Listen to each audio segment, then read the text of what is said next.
ചേമാൻ, നമ്മുടെ ഫർണിച്ചർ നമ്മളിപ്പം ഇന്നിപ്പോൾ കൈമാറും.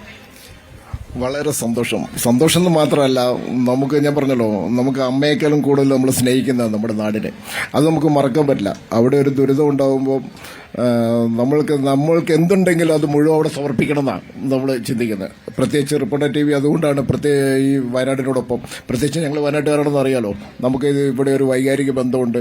വയനാട് വിട്ട് ഞങ്ങൾക്ക് ഈ ലോകത്തെവിടെ പോയാലും തിരിച്ച് വയനാട്ടിൽ വരണം, അങ്ങനത്തെ ഒരു ബന്ധമുണ്ട്.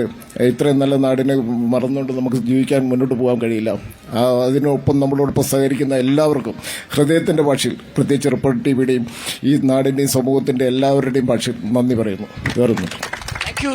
ശരിക്കും പറഞ്ഞാൽ ഈ വയനാടിന്റെ ഒരു സ്നേഹം ഏറ്റവും അടുത്തറിഞ്ഞൊരു ദിവസം കേട്ടോ ഈ കടന്നുപോയത്. കാരണം വെച്ചാൽ ഇന്നിപ്പോൾ രാവിലെ ലക്കിടിയിൽ നമ്മൾ 6:30 എത്തി. അപ്പം മഴ, പിന്നെ ആ മഴയിൽ നമ്മൾ സാവധാനം ആരംഭിക്കുന്നു. 7 മണിക്ക് തുടങ്ങിയ ആ പ്രയാണം ഇപ്പോൾ ഇവിടെ അവസാനിക്കുമ്പോൾ എന്തൊരു ജനപിന്തുണയായിരുന്നു.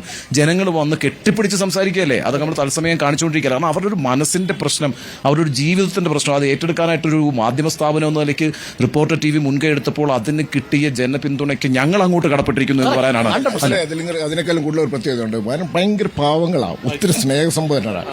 അത് നമുക്ക് അതുകൊണ്ടാണല്ലോ ഇവർക്ക് ഈ രീതിയിലുള്ള കാര്യങ്ങൾ എപ്പോഴും ഉള്ളത്. അത് ഇന്നും ബോധ്യപ്പെട്ടു. കാരണം വെച്ചാൽ ഇവിടുത്തെ മനുഷ്യരുടെ സ്നേഹവും അവരുടെ ഒരു എന്താ പറയാ നമ്മളോടൊക്കെ ഉള്ള ഒരു താല്പര്യവും ഒരു വാത്സല്യവും ഒക്കെ ഉണ്ടല്ലോ, അതിന്ന് ശരിക്കും ലക്കിടി മുതൽ കൽപ്പറ്റ വരെയുള്ള ഈ യാത്രയിൽ ഉടനീളം ഞങ്ങൾക്ക് അനുഭവിക്കാൻ കഴിഞ്ഞു. ഞങ്ങൾക്കത് നേരിട്ട് ബോധ്യപ്പെട്ടു. അപ്പോൾ നിങ്ങളുടെ ഈ നന്മ കൊണ്ടാണ് കേരളത്തിൽ ഇതുപോലുള്ള ഒരുപാട് സന്നദ്ധ സംഘടനകൾ മുന്നോട്ട് വന്ന് നിങ്ങളെ സഹായിക്കുന്നതെന്ന് ഞാൻ വിചാരിക്കുന്നു. ഓക്കെ, മാത്രവുമല്ല വ്യത്യസ്ത ഋതുഭേദങ്ങളിലൂടെയാണ് ഞങ്ങളുടെ യാത്ര അവസാനിക്കുന്നത്. കനത്ത മഴയും മൂടൽ മഞ്ഞിലും തുടങ്ങിയതാണ് നമ്മുടെ യാത്ര.